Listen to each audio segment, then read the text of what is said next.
Now to Israel, where leaders there are promising retaliation for Lebanon's deadly rocket attack, which killed 12 children and teenagers. Israeli Prime Minister Benjamin Netanyahu visited the scene of the strike earlier today. He promised, quote, "Our response is coming and it will be severe." Thousands of mourners turned out for the funerals of 10 of the 12 children. The strike has raised fears of a broader regional war between Israel and Iranian-backed Hezbollah, which has denied a role in the attack. The White House publicly urged Israel to exercise restraint in its response. All right, let's bring in Clare Lopez now, president and founder of Lopez Liberty LLC. Clare, always good to be with you. So tell us a little bit more about this strike, which happened at a soccer field.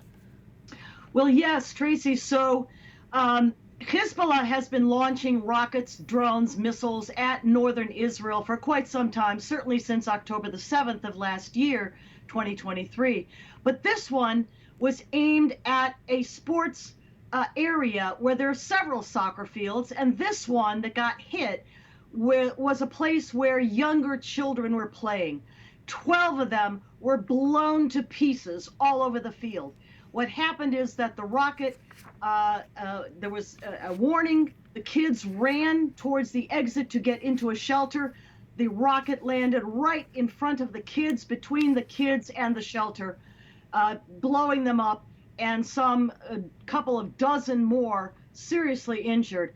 Hezbollah can deny its responsibility for all it likes, but the point is that rocket was an Iranian-made rocket. That is, it is the Islamic Republic of Iran, through its terror jihad proxy Hezbollah, that did this heinous murder. Claire, as we mentioned, Israel is vowing retaliation. I know people in the Druze community want that as well. That being said, how concerned are you that this could turn into an all-out war between Israel and Hezbollah?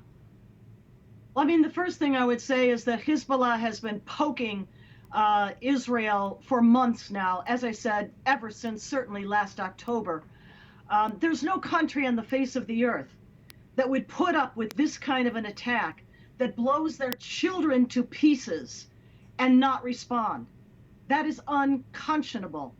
And furthermore, the community in which these children were blown up is a Druze community. The Druze are a monotheistic, syncretist belief faith that incorporates elements of Islam, elements of Christianity, and they have tried in a way to stay apart from this, caught in the middle of this conflict between Hezbollah, Iran, and Israel.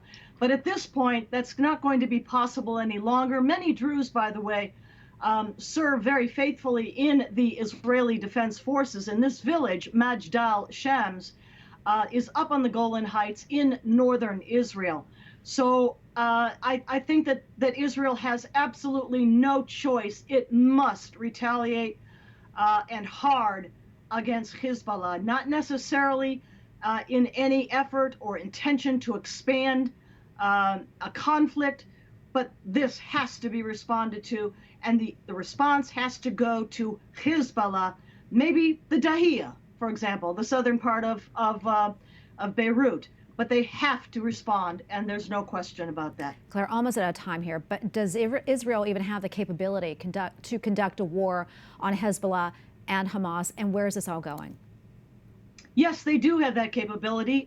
The war in Gaza against Hamas is winding down. Hamas is pretty well debilitated in Gaza. And at the same time, many of Israelis' IDF forces and reservists have been shifted to its northern border with Lebanon. Israel has great capability, and Hezbollah better take note of that capability. It's too late now. The response is coming. It began already last night with retaliatory strikes by the IAF, Israeli Air Force, and there is more to come, as it must be. Okay, Claire, we're going to leave it right there. Always great to get your insights. Appreciate it. Thank you.